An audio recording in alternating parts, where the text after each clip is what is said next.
লঙ্গির ভিতরে লাগছে গোবর। গোবর চিনেননি? কি ভারত থেকে আসে? এই গোবর পাক না নাপাক? লাগছে কই? লঙ্গিত। এখন এই নাপাক গোবর দূর করতে হলে কি লাগবে?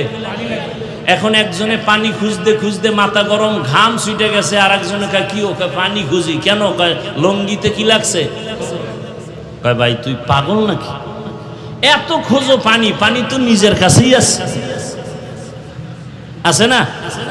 সত্য কথা বলেন, আছে না? পানির নাম কি? পেশাব। কয় ভাই, তুই আমার এই আধা ঘন্টা আগে কেন বললি না? এই বুদ্ধি থাকলে ঘাম ছুটাইতাম। তো চিন্তা করছে না, বুদ্ধি একেবারে খারাপ না, ঠেকা কাম সারি, প্রস্রাব দিয়া গোবর ধুইয়া ফেলাইছে। কেমন পাক হইছে আপনাগো আমিনপুরের ফতুয়ায়? কি নাপাক আরো ছড়াইছে। ঠিক গোবরের নাপাক প্রস্রাব দিয়া ধুইলে যেমন নাপাক আরো ছড়ায়।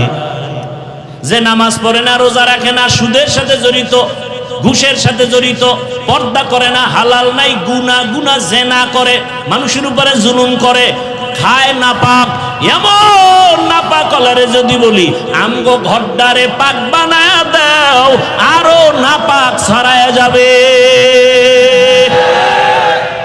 বড় সাবধান।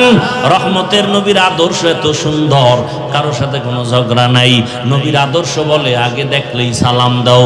সালাম মানে কি? শান্তি। সেও আবার বলে ওয়ালাইকুম আসসালাম, সেও দোয়া করে শান্তি। দুই দিক দিয়া যখন শান্তির দোয়া চলে, ওখানে অশান্তি থাকতে পারে না। নবীর আদর্শের মধ্যে মিথ্যা কথা নাই, নবীর আদর্শে গালাগালি নাই, নবীর আদর্শে কারো হক নষ্ট করা নাই। নবীর আদর্শ বলে ও বড়রা ছোটকে আদর করো, ছোটরা বড়কে স্নেহ শ্রদ্ধার নজরে দেখো, খবরদার বেয়াদবি করবা না।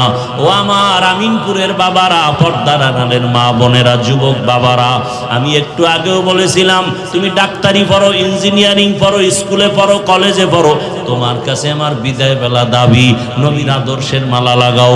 তুমি ডাক্তার হও, আমগো মাদ্রাসা আইসা হুজুর হওয়া লাগবে না। আমগো দেশে হুজুর কম না বেশি? অনেক বেশি।